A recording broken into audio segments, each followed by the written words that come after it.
Welcome back. Let's talk about one of my favorite topics, which is high functioning anxiety and the inner critic. And this is one of my favorite topics because this was monumental. And I want to start this off with actually a story where I had a pretty significant epiphany. It might not sound like the most profound moment to you, but something in my brain created this real shift for me. I was working at a pediatric hospital. I was going through grief. Multiple people were dying. Kids were dying on me every day, all day. I was either at a funeral, planning a funeral, or just leaving a funeral. It was a lot. We had this case come through at the hospital that was really tough. There was a lot of liability. There was a lot of risk, a lot of life-threatening situations. And I got home that night from work. And I basically decided in my brain that I needed to come up with any excuse to not go to work the next day.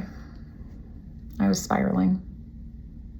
I was living in full high functioning anxiety mode, and I couldn't get it to turn off. My inner critic, specifically the part of my Monger, was feeding it, telling me everything that I did wrong or things that I might have missed, or playing out all the things that could go wrong tomorrow. I remember my husband and I getting ready for bed, and we're both reading or on our phones, just laying in bed. And all of a sudden I sat up and I said, you have to stop. Everything went quiet for about 2 seconds. I think my husband genuinely thought I was at a breaking point or losing my mind. But in that moment, I heard the voice that I trust the most, which is mine. And it calmed something down internally for me. And for the first time, I could see that my inner critic was not protecting me from absolutely anything. High functioning anxiety is like walking around with broken ribs. Every breath hurts and is an instant internal reminder that it's intense, but nobody around you can see it. Nobody can see that you're actually in pain. In practice together, I actually use this metaphor a lot when I'm even talking about grief. High functioning anxiety doesn't prevent you from functioning, but it'll overdrive you. You still manage all of your responsibilities. You do all the things and you don't forget a whole lot. But then an hour later, that evening, the next day, you're laying in bed and you're just questioning everything. How did that person perceive me? Did I handle that situation correctly? Did I say the wrong thing? I shouldn't have sent that. When you layer this with a heightened inner critic on top of it, that Monger piece very specifically, it now feeds the anxiety because it thinks it's being protective. It thinks it's preventing something bad from happening. But what it's actually doing is creating a belief system that was installed long ago. That in order to receive worth, value, love, protection, it was conditional. Based on how well you perform, how well you achieve, how well you complete things, how fast you complete things. That's what's triggering the high functioning anxiety. That's what's moving the goalpost over and over and perpetuating both the inner critic and the anxiety at the exact same time.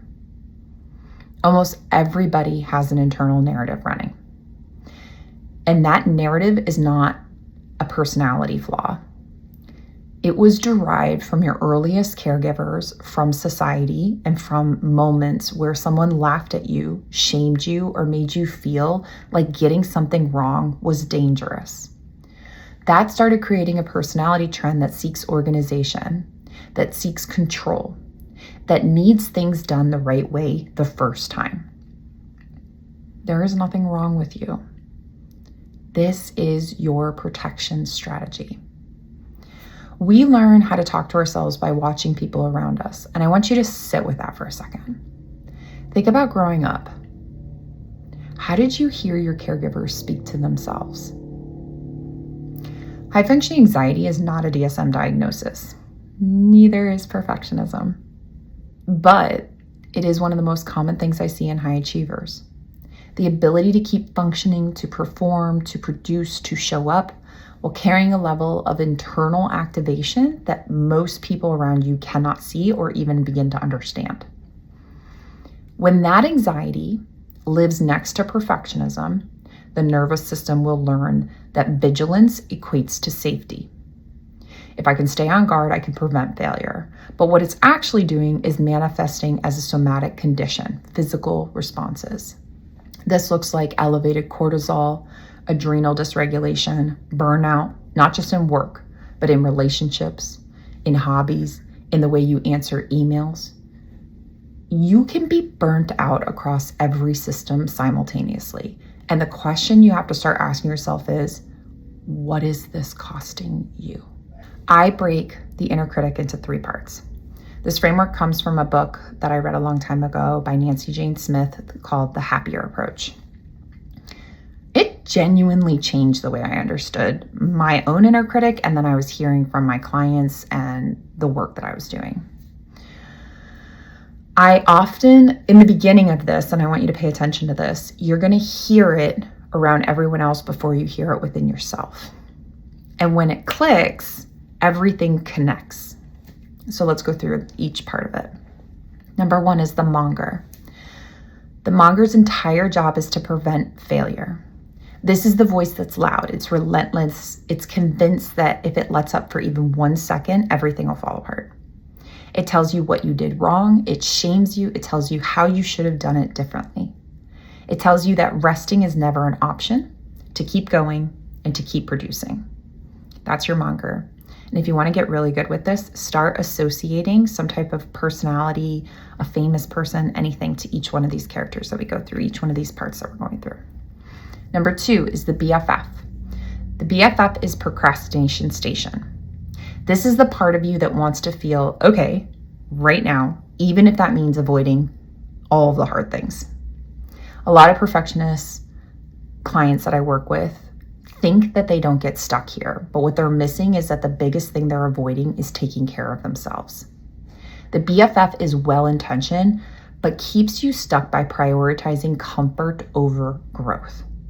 This looks like a couple glasses of wine every night to just come down from your day, pushing hard all week, and then completely flopping on the weekend. Getting so drained that you can't rev back up. And avoidance takes over. You're forced into rest, but it's not real rest. It's rest wrapped up in frustration and anger, and it keeps the cycle repeating itself. It feels like you have something to be guilty for. The third part of the inner critic is the one that the majority of my clients say they hear the least. This is called the advocate, and it's the mediating voice between the BFF and the monger.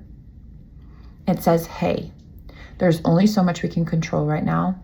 Let's work on prioritizing. Let's be real about what's actually happening. I want you to think for just a second about one of the most compassionate voices you've ever heard in your life. What's a voice? Who's a sound? Who has that voice that just makes you feel calm? For me, this is super specific, but it's David Attenborough. He's calm, measured, grounded presence, older gentleman who has a ton of experience and knowledge. He's what my advocate sounds like. It's not dramatic, even when he's reporting things that are pretty dramatic in his documentaries. He's not reactive. It's just the reality of the situation. When my monger says, or your monger even says, I can't rest, I have to finish this project, my advocate, David, we're that close, says, if you rest right now and you rest well, you will have more energy. That's the balancing agent. That's what we're trying to build access to. The reframe here is not about silencing your inner critic. It's not about just think less or just calm down. It's about learning how to hear yourself differently. So you stop putting pressure on yourself in places that don't actually serve how you want to live.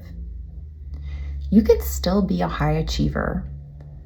That's not what we're going to take away. The goal is to learn how to optimize, to work when you want to work, to rest when you need to rest, and to be able to tell the difference without high functioning anxiety, making that decision for you.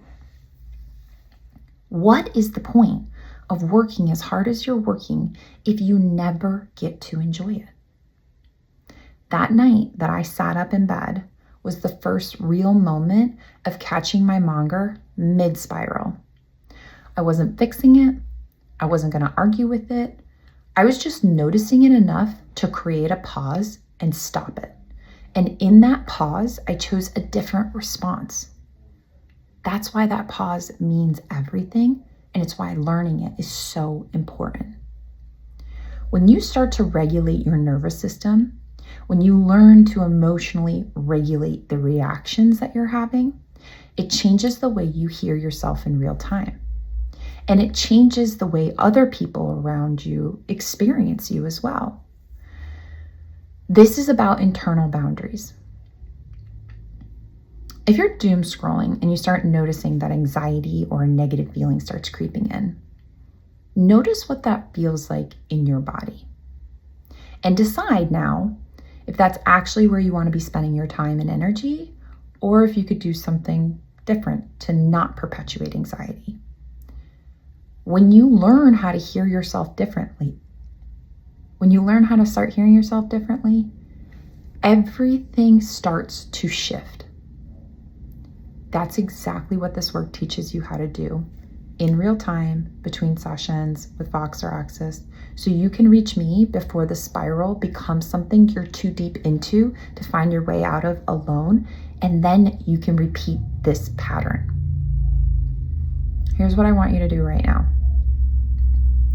Think about the last time something went completely sideways. Maybe it was a mistake, maybe it was a failure, maybe it was a missed deadline, a conversation that didn't go the way you had planned. What did the voice inside your head say? Was it truly trying to protect you? Was it trying to motivate you? Or was it punishing you? Write it down, just a few bullets, because if you've never stopped long enough to look at the way that you talk to yourself, you're navigating without a real guide. Just the loudest voice in the room, which is almost always the Monger. As we grow up, that voice becomes our sense of self. That's what creates the beliefs that we're carrying. And this right here is that simple shift that starts to begin. In the next episode, we're going to talk about the high achievers trap, which includes burnout, perfectionism, overfunctioning, and how they keep you stuck in a cycle that willpower by itself will never break. I'll see you there.